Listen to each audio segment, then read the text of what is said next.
인사할까요? 하고 예지부터 인사하죠. 할렐루야, 샬롬, 샬롬, 샬롬, 샬롬, 샬롬, 3회 샬롬, 하나님 사랑합니다. 여러분 주 안에서 사랑합니다. 예, 이제 우리 호수아 6장 이제 조금 있으면 출애굽의 장정이 곧 끝나고 이제 우리 다음에는 우리 금요 때, 차례 때 어디를 또 어떤 내비게이션을 따라가야 될지 또 곰곰이 미리부터 지금 묵상을 하고 있는데 혹시 여러분들 저한테 뭔가 아유 이 부분을 좀 이렇게 하고 싶습니다 이렇게 있으시면 말씀을 해주시면 제가 참고를 합니다. 오늘 이제 여리고성이 드디어 무너지고 여리고성 다음에는 조그마한 이제 아이성이 무너지는데 여리고성도 무너뜨렸기 때문에 끝까지 아이성 중요하다가 그만 코를 다친 사건이 나오죠. 그렇기 때문에 여리고성을 통해서 우리가 깨달고 알아야 될 부분이 과연 무언가 우리는 구약을 통해서 지금 우리가 2000년이 훨씬 넘은 이 시대에 몇천 년이 지난 지금 주님이 우리에게 뭐라고 말씀하시는지 그것을 우리가 따라가는 그러한 길에 있죠. 요단강을 건너온 이스라엘 백성들이 가나안 정복을 위해서 통과할 제1차 관문 여리고성. 예, 그 전에 뭐 했어요? 홍해를 갈라주셔서 건너다가 또 그 다음에는 또 어디를 건너야 됐었어요? 요단을. 이걸 도대체 어떻게 그랬더니 제사장들이 먼저 앞장을 섰더니 그냥 강이 발을 딛자마자 쫙 갈라져가지고 거기를 평지같이 걸어서 왔는데 아무래도 거기 삐딱하니 있는 여리고성을 정복을 해야 거기를 통해서 가나안 땅으로 온전히 들어갈 수가 있는 그러한 지점에 서 있습니다. 도대체 어떻게 해야 될까?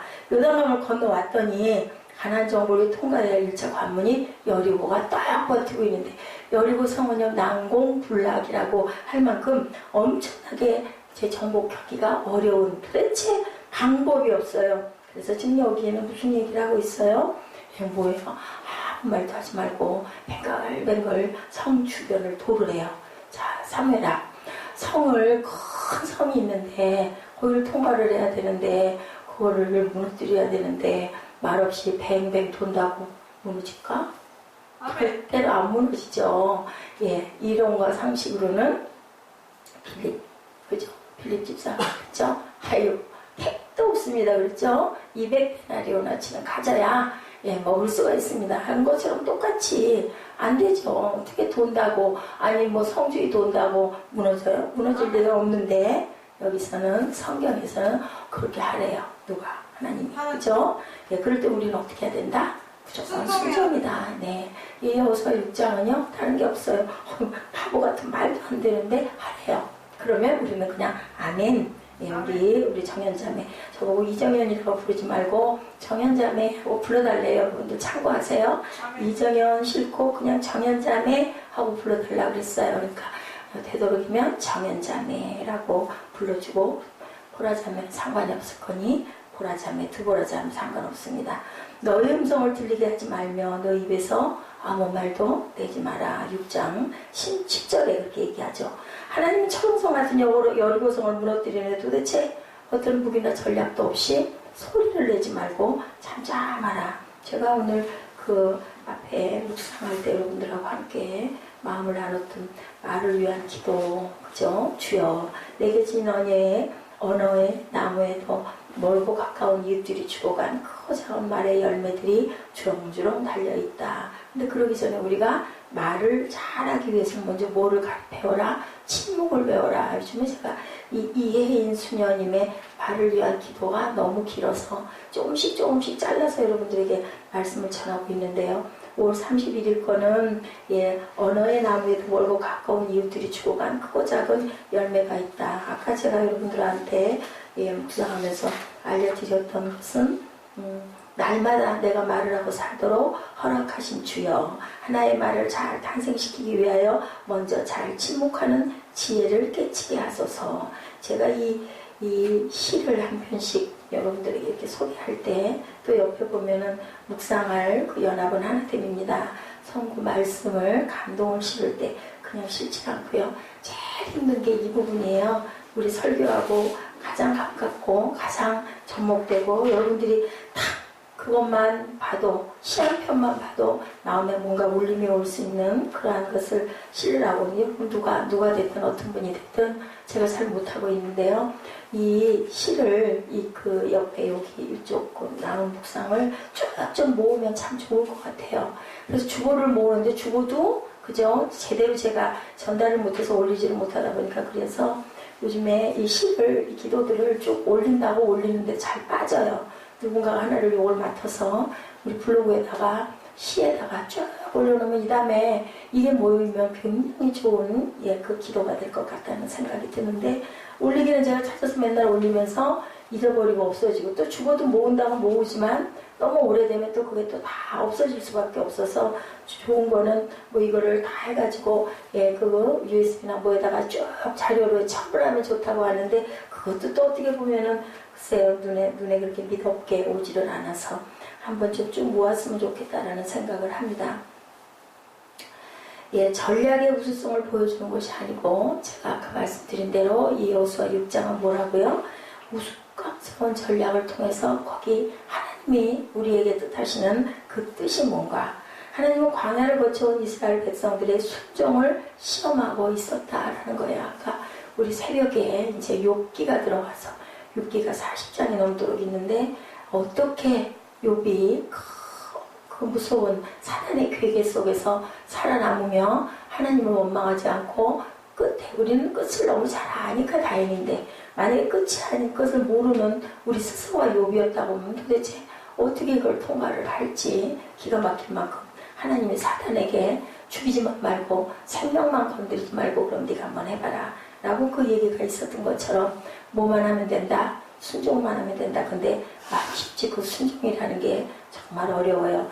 난공불락의 이 요새를 도대체 여리고성을 맨맨 돌아라 몇 바퀴? 6바퀴를 돌고 7바퀴째는 일제의 양강나팔을 불고 고함을 질러라. 그랬더니 여리고성이 어떻게 됐어요? 결국은 무너졌어요. 무너졌는데 무슨 힘으로 무너졌을까? 예수님 말씀을 순종해서 실제로 어떤 힘으로 무너졌을까? 그러니까 하나님이 무너뜨리셨는데 이게 과학적으로 뭘로 무너졌을까? 이게요 내용이 보면 있다 우리 본문이 있다 보면 있는데요 무너져 어떻게 됐다? 무너져 내렸다고 나와 있어요. 사람이 이거 미쳐서 무너뜨리면 어떻게 할까요? 앞으로 확 쏟아지겠죠. 무너졌으면 흔들려서 그게 금이가 있다 흔들려서 무너져도 앞으로 쏟아지겠죠. 근데 이 여리고성은 이렇게 내려앉았어요. 그래서 지질학적으로 그 순간에 지진이 났다라고 정확한 거는 없어요. 어디에도 그냥 하나님만 아셔요. 근데 상태로 봐서는 무너져 내렸지 이렇게 쳐서 무너져 엎어진 게 아니거든요. 그럼 정말 신기하잖아요. 하나님 무너뜨리신 거죠. 왜냐하면 6바퀴 돌고 7바퀴째 소리 질렀는데 진진이 그 순간 나냐고요. 뭐예요? 우연은 세상에 어디에도 없다. 하나님이 말씀하신 대로 이스라엘 백성들이 그대로 순종했더니 6바퀴 돌고 7바퀴째 양강나팔 불면서 소리 지르는 그 순간에 지진으로 인하여 폭삭 내려앉아서 무너져버리고 그 위를 이스라엘 백성들이 밟고 넘어갔다라고 나와요. 이게 기가 막힌 역사가 일어나는 그러한 여리고성의 무너짐. 그러니까 그 무서운 난공불락의 성도 무너뜨렸는데 아이성쯤이야 했는데 결국 아이 같은 아이성에 당하는 그러한 그 경우를 우리가 이 다음 절에 나가면 보게 되죠. 시편 121편 1, 2절이죠. 내가 산을 향하여 등을 들리라. 누가 나의 도움이 어서와요? 천지를 지으신 야훼께서 오르다. 121편 1, 2절이죠. 행렬은 모두 7이라는 숫자로 연관되어 있죠. 그래서 7이라는 숫자가 무슨 숫자? 완벽 숫자. 맞아요. 완벽 숫자. 그래서 7777이 굉장히 좋은 숫자예요. 저는 글루가 가르쳐주기도 전에 옛날부터 어렸을 때부터 7자를 되게 좋아했고요. 7777을 참 좋아했어요. 지금도 제가 비밀번호를 많이 쓰고 있는데 여기 보니까 뭐라고 나와요? 7일 동안 몇 명이 제사장이 몇 명? 7명이 그죠? 이것을 통해 온전한 헌신과 순종과 그것으로 일어나는 하나님의 축복이 이렇게 나와 있죠. 스가랴 4장 6절에 보니까 뭐라고 나타나 있어요? 힘으로 되지 아니하며 능으로 되지 아니하고 오직 누구로? 나의 신으로 되느니. 나의 신은 뭐예요? 하나님의 힘으로. 누가 그랬어요? 예, 다윗이 골리앗 장군 무너뜨릴 때 너는 창칼로 나에게 덤비지만 나는 오로지 야훼 신으로 모가지고 돌 5개 가지고 달려가죠. 그래서 뭐 지금 그 골리앗 장군의 그 미라가 발견됐는데 한가운데 그 물맷돌 자리가 확 박혀 있다라고 그게 나와 있더라고요. 보니까 너희는 복종이 온전히 될 때 모든 되지 않기 위해서 내 백성이 아니다. 복종을 온전하게 해야 너희는 내 백성이다 라고 말씀하신 부분이 있습니다. 예, 이렇게 복종할 때는 어떻게 복종이라? 온전히 복종이라. 사도 바울이 고린도후서 10장 4절에서 6절에 우리의 싸우는 병기는 어디에 속했다? 육체에 속한 것이 아니고 하나님 앞에서 견고한 진을 파하는 강력이라. 찬양 여러분들 아시죠? 예, 이렇게 말하고 있고 모든 아론을 파하면 하나님 아는 것을 대적하여 높아진 것을 다 파고 모든 생각을 사로잡아 그리스도에게 복종케 하니 너희 복종이 온전히 될 때 모든 복종치 않은 것들을 벌하려고 예비하는 그 복종이다 라고 예, 말씀하고 있어요. 이제 이렇게 보니까 여리고성 공격의 이스라엘의 전략은 무엇이다? 순종이다. 아무것도 상관없다. 온전히 돌기만 하면 돼. 소리 지르면 돼. 누구도 그랬어요. 나아만 장군도 그 더러운 요단강에 안 하려고 막 마음에서 뭐가 일어나요? 내가가 일어났죠. 이 시종이 뭐라 그래요? 그보다 더 할 것도 하는데요. 문둥병 옛날에 걸리면 죽잖아요. 그냥 다 먹으세요. 하라는 대로 하면은 누가 알아요? 인 거죠. 누가 알아요? 뭣도 뭐에 쓰려면 약이라고 그러죠. 그런 것처럼 하라는 거죠. 그래서 나아만이 뭘 내려놨어요? 본인의 자존을 내려놓고 어쩔 수 없이 하긴 했지만 6번을 담고도 아무렇지도 않았는데 몇 번째? 7번째 깨끗하게 되는 사건이 그리고 여기 또 보니 뭘로? 양강나팔이 여기 등장을 하고 있죠. 양강나팔의 뜻은 뭐예요? 희년에 아주 귀할 때 양강나팔을 불어요. 그게 뭐라고? 예, 하나님을 찬양하는 이 나팔은 모든 노예들에게 뭘 줘요? 자유. 50년 동안 빚진 모든 거 다 탕감해주고 그리고 종들도 다 자기 자리로 돌아가는 아주 기가 막힌 하나님의 용서와 구원의 선포의 의미를 가지고 있다는 것을 우리가 말씀의 본문 안에 봅니다. 광야의 훈련 끝에 이스라엘이 가나안에 들어가게 됐는데 그곳 주민들은 우상을 섬기고 정욕을 탐하는 사람들이었어. 어디? 가나안 백성들이. 그래서 내 백성이 아닌 가나안 사람들의 현저한 특징은 우상을 섬기고 정욕을 탐한다. 예, 고고학자들이 발굴 보고에 의하면요 가나안 문화가 바로 이러한 것들이었음을 설명해주고 가나안의 우상은 모든 풍요와 성적인 문란에 집중이 되어 있었다. 그때도 그렇게 오래된 바알과 아세라의 모든 것들이 아주 더러운 그 아주 음란에 아주 극치를 이루는 그러니까 막 짐승들하고 섞여 있는 그런 그 벽화들이 엄청나게 많이 있어. 그때부터 예, 지금 우리들 보니 뭐 무슨 뭐라 그러죠? 그 동성애 뭐 그보다 더한 것들 그게 어디 다 나와요? 성경 구약에 다 나와요. 그런 그 동물들과의 그러한 섞이는 것들, 사람이 섞이는 것, 피가 섞이는 것. 여호수아가 특별 명령을 내리고 있죠. 여리고성의 모든 전리품은 또 어떻게 해라? 하나님께 다 바쳐라. 오늘 우리 그 욥기 전에 에스더에서 그랬죠. 예, 그 유대 사람들이 그 페르시아 사람들 죽일 때 어떻게 했어요? 그 사람들의 재산에는 절대 손을 대지 않았다. 여기에도 분명한 거는 절대 모두 다 그 더러운 것들 지녔다가는 그 더러운 것 붙으니 누구에게 하나님께 드려라. 전혀 거기에 대해서 조금 더 물질의 무력을 부렸다가는 누구처럼 아나니아와 삽비라처럼 자기 재산 다 팔아가지고 드리면서 조금쯤 어때? 그죠? 그럴 수 있잖아요. 마음 변할 수도 있는데 그랬는데 그만 성령의 방죄로 그 자리에 죽는 거. 그것은 어떤 상징? 절대 하나님을 속일 수는 없다라는 거죠. 하나님은 만울의 여김을 받지 않으신다. 여리고성은 누구든지 일어나서 건축하는 자는 야훼 앞에서 뭐를 하리라? 저주를 받을 것이다 라고 이렇게 나와 있어요. 여호수아가 26절에서 그렇게 얘기하죠. 여리고성을 누구든지 일어나서 건축하는 자는 하나님 앞에서 저주를 받을 것이다. 왜? 하나님이 무너뜨리셨기 때문에. 하나님의 군대에 일한 여리고성의 철저한 방멸 앞에 살아남을 자가 아무도 없다. 누가 살았어요? 여기서 여리고성에서 라합이 살았죠. 예, 라합이 뭐가 매달았죠? 빨간 리본 매달았죠. 예, 그래서 예수 그리스도의 조상이 되죠. 마태복음 1장 5절이죠. 그녀는 여리고성의 여인이었기에 우상을 섬기던 이방녀였는데 어떻게 했어요? 목숨을 걸고 자기 가족을 보호해달라고 함으로 인하여서 데살로니가전서 5장 9절에 하나님이 우리를 세우심은 노하심에 이르게 하심이 아니요 오직 우리 주 예수 그리스도로 말미암아 구원을 얻게 하려고 이방 여인을 통해서 그 가족을 통해서 라합이 장군하고 결혼을 하죠. 그래가지고 그 시에서 예수 그리스도가 나오는 계보가 나타납니다. 그러므로 인하여 여인 4명이 성경 안에 아주 귀한 일을 하고 있다. 제가 여리고성에 대한 부분에 그 영적인 성경적인 여러분들에게 말씀을 일단 알려드렸어요.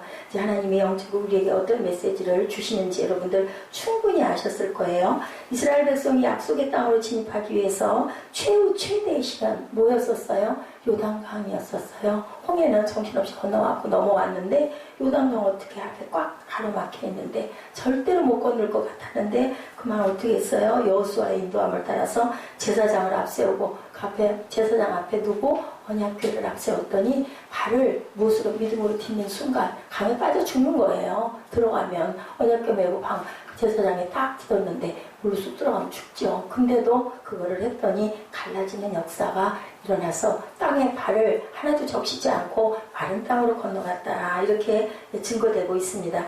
요단강을 건너 길갈이라는 곳에 진을 치면서 요단강에서 가져온 이스라엘 12지파를 상징하는 12개의 돌을 가지고 기념비를 거기다가 세우죠. 기념비를 세운 이유를 여호수아는 이렇게 얘기합니다. 여호수아 4장 21절에서 22절 4장이니까 금방 찾으실 수 있죠. 여호수아 4장 21절 22절 기념비를 세운 이유입니다. 우리 함께 읽어보죠. 이스라엘 자손들에게 말하 이르되 후일에 너희의 자손들이 그들의 아버지에게 묻기를 이 돌들은 무슨 뜻이니까 하거든 너희는 너희의 자손들에게 알게 하여 이르기를 이스라엘이 마른 땅을 밟고 이 요단을 건넜습니다. 그렇게 알려주라는 거죠. 후대들이 모르고 도대체 이 돌이 뭐예요? 하면 우리가 여기를 마른 땅처럼 강이 갈라져서 건넜다라고 후대들한테 얘기해라. 그들이 길가를 지나 약속의 땅에서 첫 번째로 직면한 성읍, 제가 여러분들에게 말씀드린 여리고성, 난공불락의 기가 막힌 성, 도대체 이거를 어떻게 점령할 것인가 였었어요. 산 넘어 산이에요. 그죠? 그냥 요단을 건너고 나자마자 그랬어요. 우리나라 1945년 8월 15일 민족이 일제에서 해방되어 자유를 얻었을 때 이 땅은 번영의 새 시대가 도래할 것을 알리는 만세 삼창으로 시작이 되었다고 하는데 그러고 나자마자 무슨 일이 일어났어요? 1950년 6.25가 터졌죠. 산 넘어 산. 이게 바로 산 넘어 산인데 여호수아도 지금 산 넘어 산을 계속 건너가고 있어요. 근데 산 넘어 산을 넘고 나니 또 뭐가 있을까요? 크고 작은 산 넘어 산들이 우리의 앞에는 항상 있다라는 거, 어떤 상황에도 있다라는 거.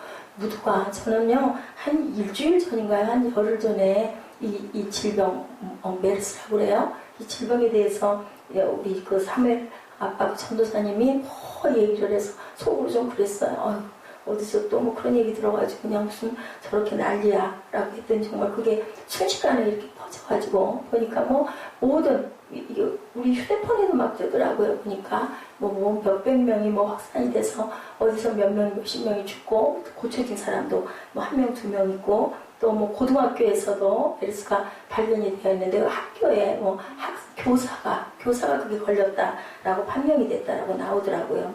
이렇게 우리는 정말 어떻게 해요? 어떻게 예방해요? 저도 감기로 오랫동안 비슷한 기간에 감기가 걸려가지고 고생을 하고 또 내 감기가 누구에게 또 옮겨갈 수도 있죠. 방법이 없는 거예요. 호흡기이기 때문에. 이런 일들이 이렇게 일어나는데 아무리 기가 막힌 학교가 있으면 뭐하며 기가 막힌 빌딩이 있으면 뭐하며 그죠? 우리 박근혜 대통령도 해외 나들이 미국 방문을 미루고 계시더라고요. 그리고 통화만 하셨다라고 얘기를 하나 전부 다 비상이 걸려서 못 가요. 저도 그걸 지금 아직 결정을 못하고 있는데 결론이 났어요.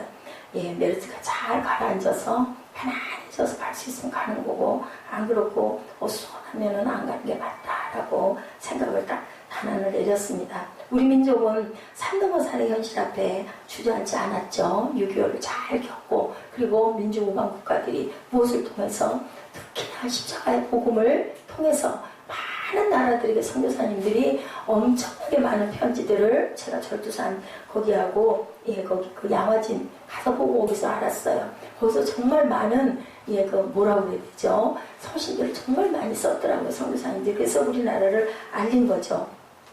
여러분들 아세요? 찬송가 371장 삼천리 반도 금수강산 하나님 주신 동산 이 동산에 할 일 많아 사방에 일꾼을 부르네 이날에 일 가려고 누구나 대답을 할까 일하러 가세 일하러 가. 이 찬송이 그때 만들어진 찬송이라고 합니다. 왜요? 일하러 가자는 거죠. 이 노래는 남궁옥 선생님이 1907년 나라의 운명이 기울어가고 일본의 침략의 마수 앞에 무기력을 느끼고 좌절할 때 민족의식을 살아일으키려고 작시를 해서 노래를 만들었어요.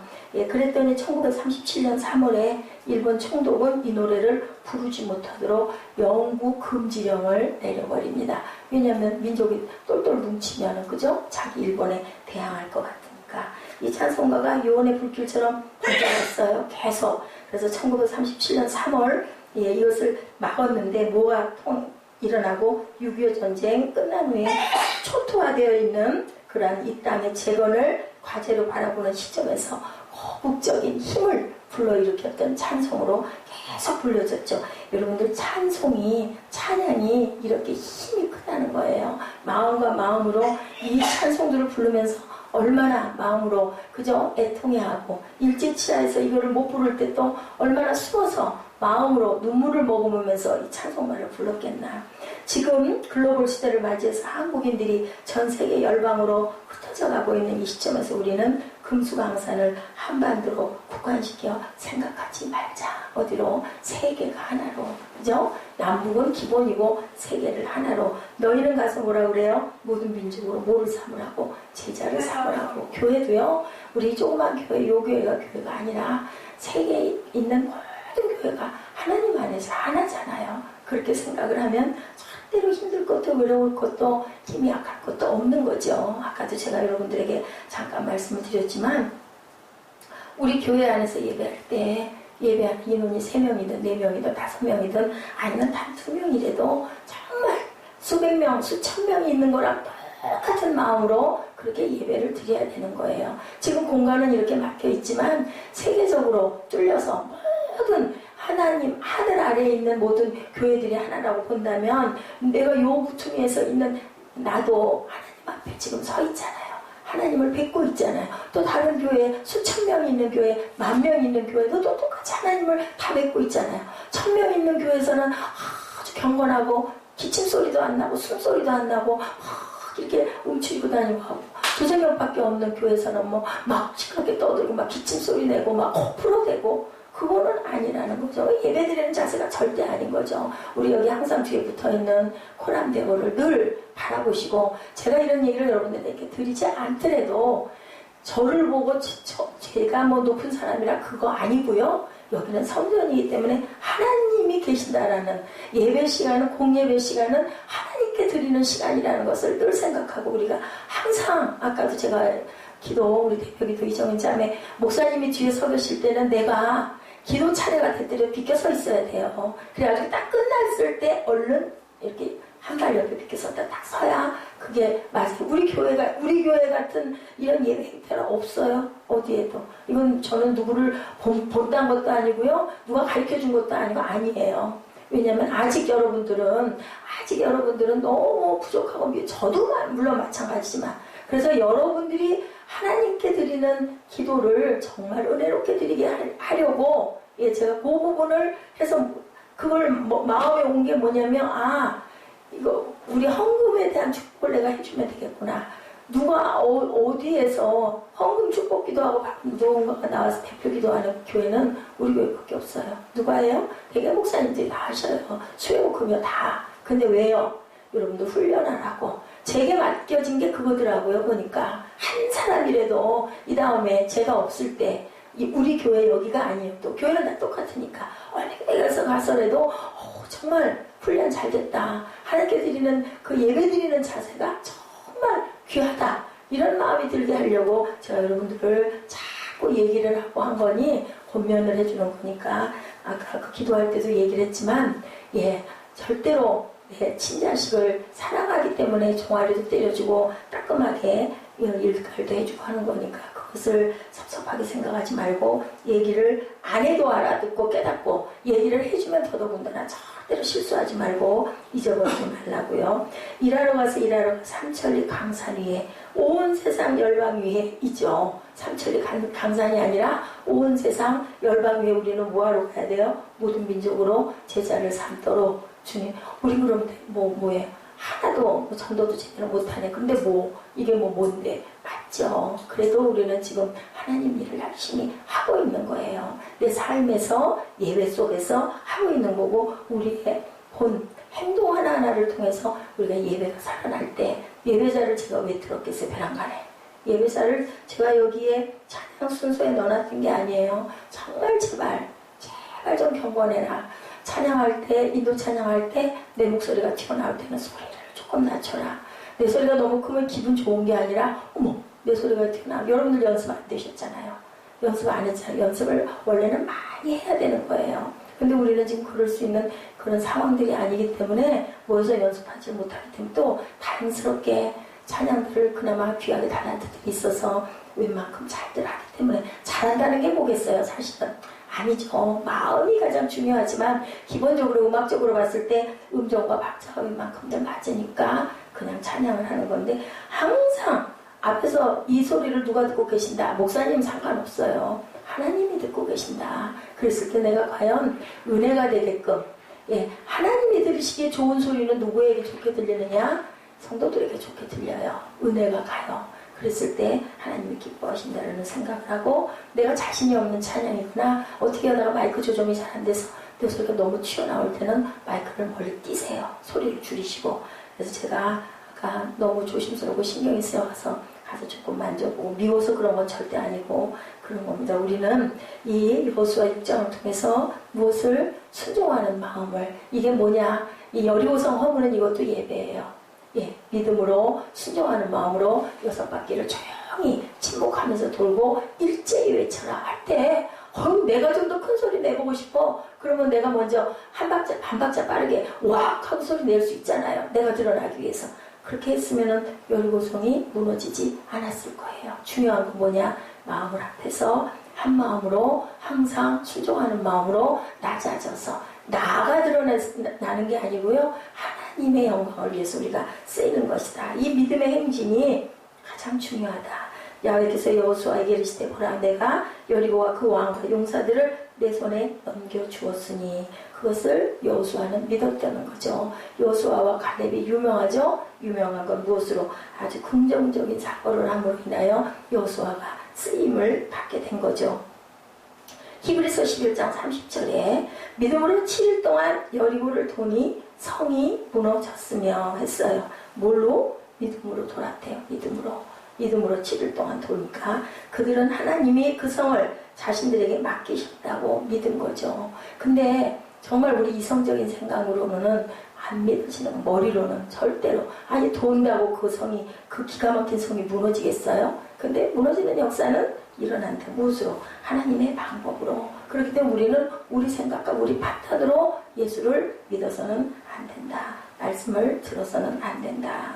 그래서 히브리서 11장 30절에 나타난 것처럼 믿음은 들음은 그리스도의 말씀에서라는 것을 절대로 잊지 마시고 로마서 10장 17절이죠. 제가 이렇게 장절을 자꾸 말씀을 드리는 건 기억을 하시라고 일일이 못 쓰니까 다 못 찾으니까 써놨다가 나중에라도 보시라고 제가 설교하는 건 잊어버리더라도 성경 구절이라도 기억하시라고 제가 다른 목사님들보다 철저하게 조사를 또 해서 저도 또 이게 잘못 표기가 될 수도 있기 때문에 또 이걸 또 치다도 잘못 찾을 때도 있어요. 무심히 넘어가다 보면. 그렇기 때문에 제가 장절을 여러분들에게 자꾸 말씀을 드려요.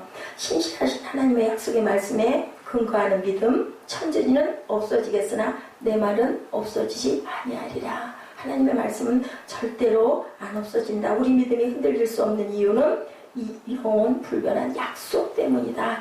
지금 이 약속의 땅을 향해서 가는 과정이죠. 그런데 무슨 방법으로? 우리의 방법이 아니라 하나님의 방법으로. 무슨 행진을 해라? 순종의 행진을 해라. 믿음으로 순종의 행진을 해라. 모든 족속 모든 민족을 제자 삼으라고 하신 온 세상의 땅을 하나님이 우리에게 주인 땅으로 전체를 다 바라봐라. 세계를 지구 전체를 바라봐라는 말씀을 하고 계신 거예요. 전쟁이 아직 끝나지 않았다면 우리에게 사령관의 명을 거역할 권리가 없다라는 거죠. 예, 전쟁에서 부상자가 발생하고 있는데 전쟁을 수행할 이유가 있느냐? 예, 어떤 그 아프간 사건 겪은 우리 몇 년 전에 그런 사건이 있었죠. 갔다가 목사님도 예, 거기서 순교하고 돌아간 사건. 그러고 나서 그 다음에 또 가겠다 그러니까 난리가 났잖아요. 안 그렇겠어요? 주변에 있는 나라, 또 우리나라 정부에서도 엄청나게 기독교인들 비판하고 탄핵했죠. 그렇게 해서 일을 만들고 그러다가 무슨 전쟁이 일어나면 어떡하려고. 그때도 그랬어요. 그렇지만 우리 그렇지 않다는 거기에 대해서 아니 미친 거 아니야? 지금 나라 어수선한데 그 짓을 왜 또 해? 그래서는 안 된다라는 거죠. 왜냐하면 순교는 분명히 핏값을 치르고 거기에서 복음이 싹이 튼다는 걸 우리가 알기 때문에 한 번 가고 지난번에 제가 여러분들에게 간증했죠. 예, 5명의 선교사들이 돌아가고 나니까 이 아내들이 아이들 데리고 거기 가가지고 거기 죽인 자기 남편 죽인 사람들에게 계속 막 의료봉사하고 잘해주고 하면서 당신이 왜 우리에게 이렇게 잘해주냐 하니까 예수 믿으라고 이러는 거다. 내 남편을 당신이 죽였다. 얘기해서 바로 그 사람이 뭐가 됐어요? 나중에 거기 그 민족의 예, 그 목사가 돼가지고 목회자가 되죠. 다들 예수 믿는 사건이 일어납니다. 근데 총을 들고도 총을 안 쐈잖아요. 총을 쐈다 이렇게 했다 어떻게 하던가요? 공중에다가 이렇게 하고 그대로 죽죠. 창을 찔러도 그걸 피하지 않죠. 왜냐하면 저 사람들은 죽을 준비가 되지 않다. 말이 쉽지 정말 쉽지 않죠. 누가 나를 비난하기만 해도 비방만 해도 이득 깔리는데 그저 와서 찌르는데도 아들과의 약속 생각하고 여러분 기억나세요? 여기 창을 맞았는데도 당신은 나의 친구라고 그 나라 말로 하니까 한 번 더 찌르려고 하다가 또 가잖아요. 그 사람들도 자기 언어를 듣고는 그 아들이 저는 너무 그 아들을 보면서 너무너무 눈물이 났어요. 아버지가 돌아가도 어쩔 수 없다라고 생각을 하면서 그거 꼭 나랑 지켜주고 마지막에 이 말을 꼭 해달라고 죽는 순간에 아들 기억나서 아들이 얘기했던 당신은 나의 친구입니다. 결국은 그렇게 친구들이 되지 않습니까? 그래서 평화예요, 평화. 그죠? 칼로 망한다라는 얘기가 꼭 있는 것처럼 여기서도 하나님의 명령도 마찬가지죠. 순종함으로 너희들이 여리고를 돌아라. 너희 모든 군사는 그 성을 둘러 성 주위를 매일 한 번씩 돌되 엿새 동안을 그리하라. 7절이죠. 또 백성에게 이르시되 나아가서 그 성을 돌되 무장한 자들이 야외 그 앞에서 나아갈지니라. 돈다고 성이 절대로 무너질 리가 없는데 무장한 자들이 여호와의 궤 앞에서 앞으로 나아가라. 그렇게 하라고 하셨으니까 해야 되는데 다 믿었을까요? 모든 사람들이 그죠? 아니었을 수도 있을 것 같다는 생각이 들어요. 주님의 명령이기 때문이죠. 일제시대에 그 찬송가를 부르지 말라고 명령을 받고도 그 찬송을 몰래라도 더 하는 건 왜 그럴까요? 하나님이 분명히 이렇게 하면 하나님이 역사하실 거야. 우리 마음에 뭐가 있죠? 욕심. 그죠? 예, 못하게 하면 더 하고 싶으잖아요. 아프간 사태에도 불구하고 또한 그렇게 계속 선교사를 계속 파송하는 교회들, 예, 가족들은 난리가 났겠지만 그래도 우리는 뭐 해야 되니까 모든 족속으로 제자를 삼아야 되기 때문에. 그리고 또 하나의 행진은 말을 잘하기 위해서 뭐 해라? 아까 우리 묵상한 것처럼 침묵해라. 침묵의 행진을, 순종의 행진을, 침묵의 행진을 하라고 하는 거죠. 여호수아가 백성에게 명령을 이르죠. 너희는 외치지 말며 음성을 들리게 하지 말며 입에서 아무 말도 내지 말라. 사회라 하지 마라 하면 안 하는 거예요. 참 중요해요. 어머니가 아빠가 너 그거 하면 안 돼 하는 건 그래야 할 이유가 있기 때문에 그런 거예요. 하나님이 하나님의 자녀들에게 하시듯이 부모님이 자녀들에게 하는 건 자녀들을 사랑하기 때문에 알죠? 무슨 얘기인지. 그래서 욕심을 내면 안 되고 뭐 해야 된다? 순종해야 된다. 그죠? 하나님 말씀에 늘 순종하고 침묵의 행진을 명했는데 제사장들만은 앞에서 그 나팔을 불게 했다. 그 나팔을 뭐라고요? 희년을 알리는 모든 노예가 모든 것들이 모든 그 결박이 풀리는 나팔을 푼 거예요. 그랬을 때 하늘에서 예, 지진을 내렸었던 아니면 하나님의 힘으로 눌렀던 그렇게 해서 무너져 내리는 역사가 일어나게 했다. 우리가 돌았다고 이렇게 매일 성만 돌고 있을까? 그래서 되겠어? 소리가 안 났겠냐는 거죠. 나팔만 불면 다냐? 하고 싶은 사람은 없었겠냐는 거죠. 근데 어떻게 해요? 방법이 없잖아요. 죽기 살기 그야말로 죽어도 해보고 죽어야 되겠으니까 순종하고 따랐겠죠. 예, 10절 마지막 부분에 보면 내가 너에게 명령하여 외치라 하는 날에 외칠지니라. 대부분의 행진의 시간을 침묵으로 보내라. 그래서 우리 영성훈련하러 가면요, 이틀 동안인가 침묵의 날이 있어요. 정말 말하고 싶어요. 말하면 안 된다는데 아무것도 얘기를 하면 안 되는 거죠. 얼마나 어려운 줄 알아요? 그거고 만 하루가 1박 2일 그거 침묵하는데 그거 어렵더라고요. 보니까 침묵은 뭐하게 해요? 말을 못하니까 기도하게 하는 거죠. 마음으로 소원을 입으로 이거 안 하니까 소원 어디서 하다못해 그만 도대체 언제 이거 풀리는 거야, 그죠? 그런 얘기를 우리가 하게 한다라는 거죠. 예, 주께서 우리에게 많은 말보다 침묵을 명하신 이유는 전쟁의 진정한 승리는 우리 선포나 우리 땅 밟게 달린 것이 아니고 기도를 들으시는 주님께 있음을 너희가 경험해라. 그래서 가장 깊은 기도는 뭐예요? 묵상 기도예요. 근데 그걸 안 하고 소리를 내는 건 우리가 집중을 못하기 때문에. 왜냐면 묵상 기도 하다 보면 뭐해요, 여러분들? 자잖아요, 그죠? 저도 그럴 때가 많아요. 그래서 입으로 하면 말하면서 자는 일은 별로 없거든요. 그래서 입으로 자꾸 얘기를 하는 거지. 진짜는 깊이 묵상하는 거, 내가 정말 하나님만 바라고 집중할 수 있으면 침묵기도, 묵상기도가 굉장히 귀하다라는 거. 엿새간의 침묵 후에 마지막 날, 마지막 행진 후에 순종의 함성과 함께 성은 확실하게 정확하게 무너져 내렸는데, 성서 고고학자들은 그때 백성들의 외침과 동시에 지진이 일어나지 않았을까라고 생각을 한대요. 이 고고학이 우리는 하나님의 말씀으로 믿음으로 가지만 뒤에 받침되는 증빙들을 다 해가고 있어요. 그렇기 때문에 지금은 고고학적으로 많은 것들이 판명이 나고 증명이 됐다고 그러더라고요. 옛날에 한 20, 30년 전보다. 왜냐하면 그것들을 발굴하는 기계들이 엄청나게 발달됐기 때문에. 근데 아닌 쪽이 아니라 인쪽으로 굉장히 많은 증명들이 돼가고 있다는 거죠. 창조과학협회에서 조사한 고고학 자료에 의하면 당시 여리고성은 이중벽으로 되어 있었다고 해요. 외벽과 내벽이 있고 그 사이에는 가난한 사람들이 살았대요. 근데 거기에 라합이 살고 있었다고 하네요. 외벽은 기초벽이 5m, 그 위에 8m, 그리고 두께가 2m가 된 것으로 조사되었는데요. 내벽은 지상으로부터 14m 높이에 다시 두께가 4m나 되는 그런 공간 안에 라합의 가정이 살고 있었는데, 여러분들 아세요? 여리고성이 와르르 무너졌는데 무너진 귀퉁이 하나가 안 무너졌대요. 그래서 거기에 라합이 살고 있지 않았을까라고 그렇게 추정을 한다고. 정말 신기하고 신비한 일이죠. 하나님은 정말로 여러분들 우리의 작은 신음도 들으신다라는 거, 그 믿음을 보신다라는 거죠. 이런 대단한 벽이 어떻게 무너졌을까? 예, 그래서 밖으로부터 공격은 절대로 아니다. 왜냐하면 밖에서 안으로 안 무너졌기 때문에. 아까 제가 여러분에게 설명드렸죠. 6장 20절에 나와 있어요. 어떻게 됐다? 무너져 내린지라 라고 6장 20절 한번 읽어보실래요? 읽어주실래요? 네. 외치고 제사장들은 나팔을 불매 백성이 나팔 소리를 들을 때 크게 소리질러 외치니 성벽이 무너져 내린지라. 네, 무너져 내린지라.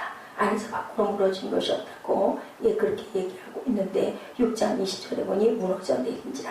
지진 같은 현상에 의한 것이다라고 추정을 한다는 거죠. 결론은 이거죠. 사람이 아닌 하나님이 무너뜨리신 것이다. 그 순간에 왜 하필이면 지진이 나겠냐고요. 말씀하셔서 말씀하신 대로 한 거거든요. 여호수아를 통해서. 더 놀라운 사실은 외벽의 한 부분만이 무너지지 않았는데 이것이 라합의 집이었을 거라고 추정한다. 결론이 명확하게 내려 있어요. 그 시대 하나님의 백성들의 믿음과 순종이 여리고를 무너뜨리고, 그리고 그 순종과 기도로 우리들이 또한 그 사단의 모든 괴계를 무너뜨리고, 그리고 너희는 무엇을 해라? 왕같은 제사장으로 이 세계를 향하여 하나가 되도록, 그리고 우리가 마지막 끝날까지, 땅끝까지 우리의 사명을 다 해야 된다는 거죠. 온 세상이 열리고 복음의 능력이 우리가 받는 모든 땅에 넘쳐서 승리로 돌아가는 그 여리고 성이 무너지는 그 사건, 그리고 라합의 가정을 보호하신 하나님께서 하라는 대로 순종으로 침묵으로 그 명령대로 했을 때 세상 위에 우리 삼천리 반도 금수강산이 아니라 온 땅에 있는 마지막 땅끝까지 때까지의 하나님의 나라가 어떻게 된다? 모든 족속을 제자로 삼아지는 그런 역사가 일어난다. 뭐 우리 혼자 하는 게 아니라 우리는 우리 자리에서 내가 할 수 있는 최선은 우리가 뭐 아프리카로 뛰어갈 수도 없고 팔레스타인으로 뛰어갈 수도 없고 그거는 아니지만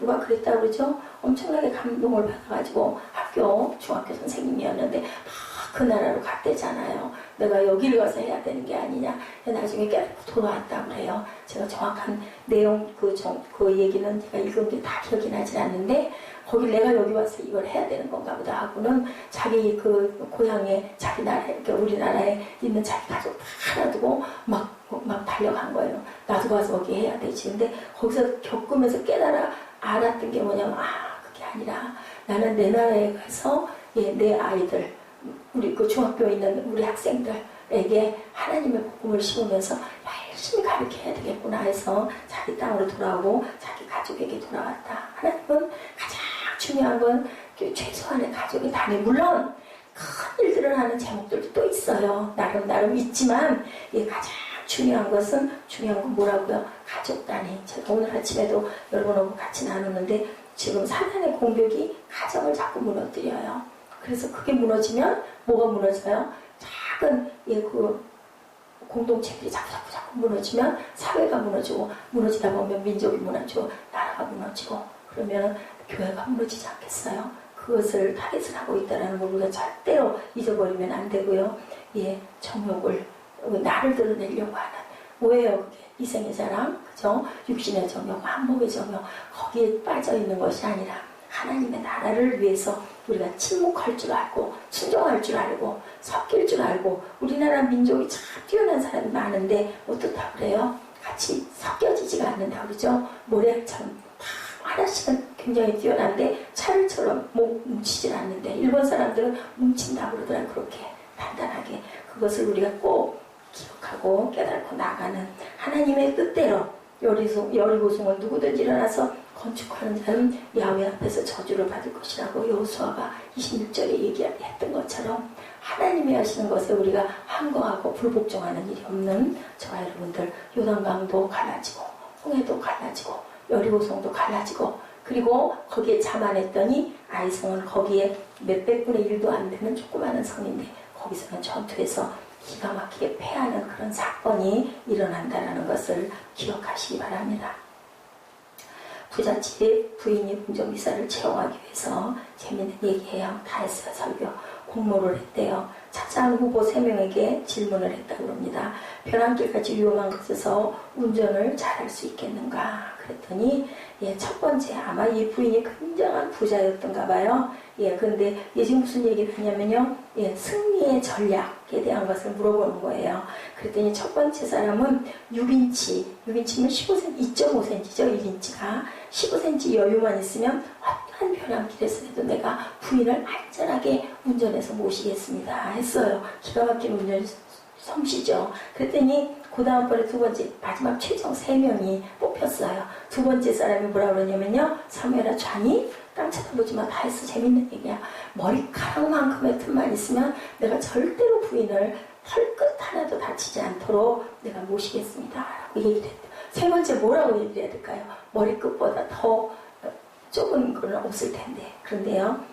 이렇게 대답을 했다고 합니다. 저는 애초에 사모님을 태우고 벼랑 끝 같은 데는 가지도 않겠습니다. 누굴 뽑았겠어요? 세 번째 사람 채용이 됐다고 해요. 무엇으로? 하나님의 지혜로. 숫자적인 부분이나 사람이 생각할 수 있는 부분 그게 아니라 하나님의 지혜로 이 난공불락의 요새가 무너져 내리는 그 얘기 여러분들 잊지 마시고 여호수아 6장 말씀을 깊이 생각하셔서 난공불락의 요새 여리고성을 통과하게 하여 주옵소서. 우리 세상의 삶 속에 매일매일 다가오는 직장에서도 학교에서도 또 어떤 학원이나 단체에서도 거기에서 누구의 지혜? 하나님의 지혜로 침묵할 줄 아는 지혜, 순종할 줄 아는 지혜가 되시기를 주님의 이름으로 축복합니다. 우리 찬양하시고 결단하고 기도하시죠.